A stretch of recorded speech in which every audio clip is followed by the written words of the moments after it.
پیارے دوستو، اللہ تعالیٰ نے ہر شے کو، ہر چیز کو کسی نہ کسی مقصد کے لیے پیدا کیا ہے۔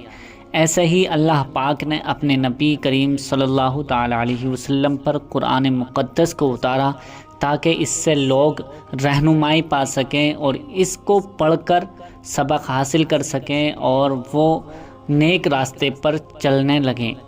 تو یہ ہماری رہنمائی کرتا ہے۔ قرآن مقدس میں ہر چیز کا توڑ ہے، ہر چیز، ہر شے کے لیے اللہ پاک نے اس میں فضیلت رکھی ہے۔ جو شخص کسی بھی مقصد کے لیے قرآن شریف کو پڑھتا ہے یا اس کا ورد کرتا ہے یا کسی آیت یا کسی سورت کا وظیفہ عمل کرتا ہے تو اللہ پاک اس کے ہر کام میں کامیابی ضرور عطا فرماتا ہے۔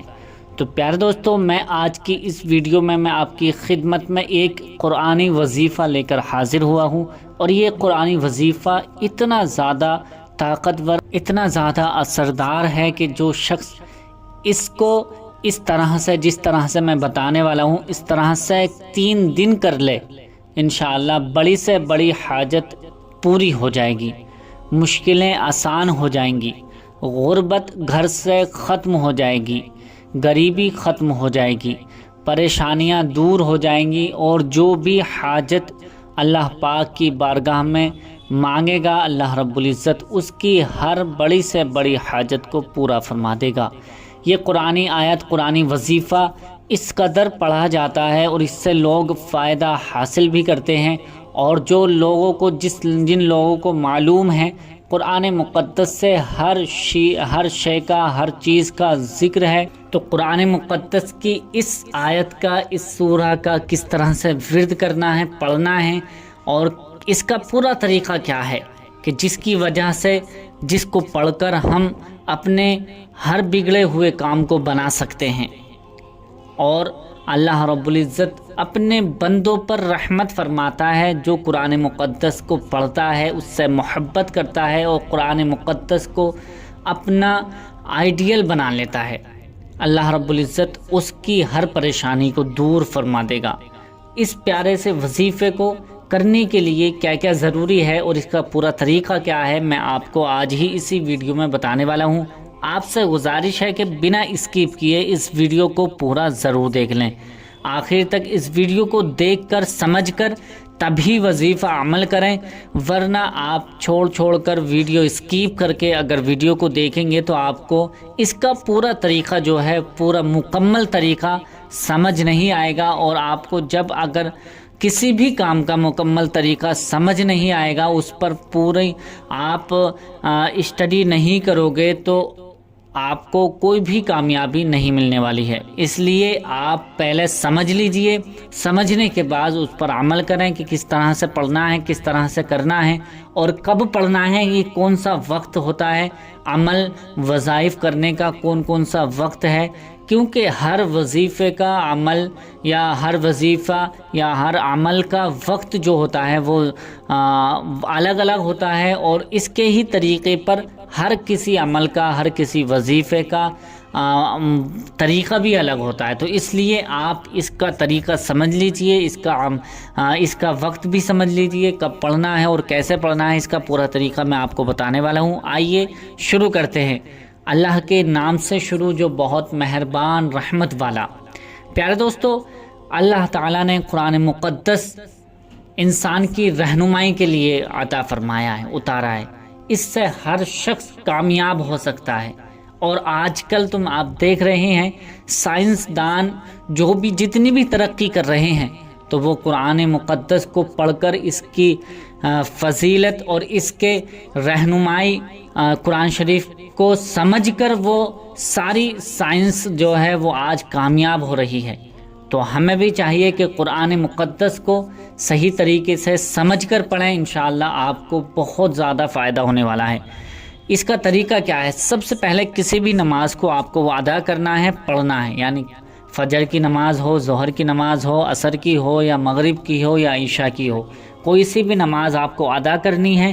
اس کے بعد یہ قرآن شریف کا یہ وظیفہ آپ کو کرنا ہے۔ کون سی صورت ہے میں آپ کو بتا دیتا ہوں۔ سب سے پہلے قرآن، جیسے ہی آپ نماز سے فارغ ہو جائیں گے، نماز کے بعد آپ کو 3 مرتبہ درود پاک پڑھنی ہے۔ بہتر درود پاک ابراہیمی ہے، یعنی درود ابراہیمی ہے۔ اگر درود ابراہیمی یاد نہیں ہے تو آپ کو جو بھی درود پاک یاد ہو وہ درود پاک 3 مرتبہ پڑھ لیجئے۔ 3 مرتبہ درود پاک پڑھنے کے بعد اب یہ قرآنی آیت 141 مرتبہ آپ کو پڑھنی ہے۔ چھوٹی سی آیت ہے، وہ آیت ہے فَبِأَيِّ آلَاءِ رَبِّكُمَا تُكَذِّبَانِ۔ یہ آیت آپ کو 41 مرتبہ پڑھنی ہے، اسی طرح سے پڑھنی ہے جس طرح سے میں پڑھ رہا ہوں۔ آپ دیکھ بھی لیجئے اور آپ سن بھی لیجئے۔ فَبِأَيِّ آلَاءِ رَبِّكُمَا تُكَذِّبَانِ فَبِأَيِّ آلَاءِ رَبِّكُمَا تُكَذِّبَانِ فَبِأَيِّ آلَاءِ رَبِّكُمَا تُكَذِّبَانِ فَبِأَيِّ آلَاءِ رَبِّكُمَا تُكَذِّبَانِ فَبِأَيِّ آلَاءِ رَبِّكُمَا تُكَذِّبَانِ۔ اس طرح سے میں نے 5 مرتبہ پڑھا ہے، آپ کو 141 مرتبہ 141 ٹائمز آپ کو یہ قرآنی آیت پڑھنی ہے۔ اس کے فضائل اتنے زیادہ ہیں کہ جو شخص جس ارادے سے، جس تمنا کے لیے، جس مقصد کے لیے اس کو پڑھے گا، اللہ رب العزت اس کو ہر مقصد میں کامیابی عطا فرمائے گا۔ 141 مرتبہ یہ آیت پڑھنے کے بعد پھر وہی درود پاک آپ کو 3 مرتبہ پڑھنی ہے جو آپ نے پہلے 3 مرتبہ درود پاک پڑھی تھی۔ 3 مرتبہ درود پاک پڑھنے کے بعد یہ وظیفہ عمل، یہ بہت ہی چھوٹا سا وظیفہ عمل ہے، یہ مکمل ہو جائے گا، پورا ہو جائے گا۔ اس کے بعد اب آپ کو سمجھنا ہے کہ دعا کس طرح سے مانگنی ہے۔ وظیفہ مکمل ہونے کے بعد اپنے ہاتھوں کو اٹھا کر اللہ کی بارگاہ میں اپنے گناہوں کی توبہ کریں۔ پھر گناہوں کی توبہ کر کے آپ اپنے مقصد کے لیے اور آپ تمام مسلمان بھائیوں کے لیے دعا کریں۔ اللہ رب العزت آپ کی دعا رد نہیں فرمائے گا اگر آپ نے کسی دوسرے بھائیوں کے لیے دعا کی ہوگی۔ یعنی اگر آپ اپنی دعا سے پہلے اپنے بھائیوں کو، مسلم بھائیوں کو، ایمان والے لوگوں کو یاد کرتے ہیں، ان کے لیے دعا کرتے ہیں، ان کی مغفرت کے لیے دعا کرتے ہیں، تو اللہ رب العزت آپ کی کوئی بھی دعا، کتنی بھی بڑا مقصد کیوں نہ ہوگا، انشاءاللہ آپ کی دعا ضرور قبول فرمائے گا۔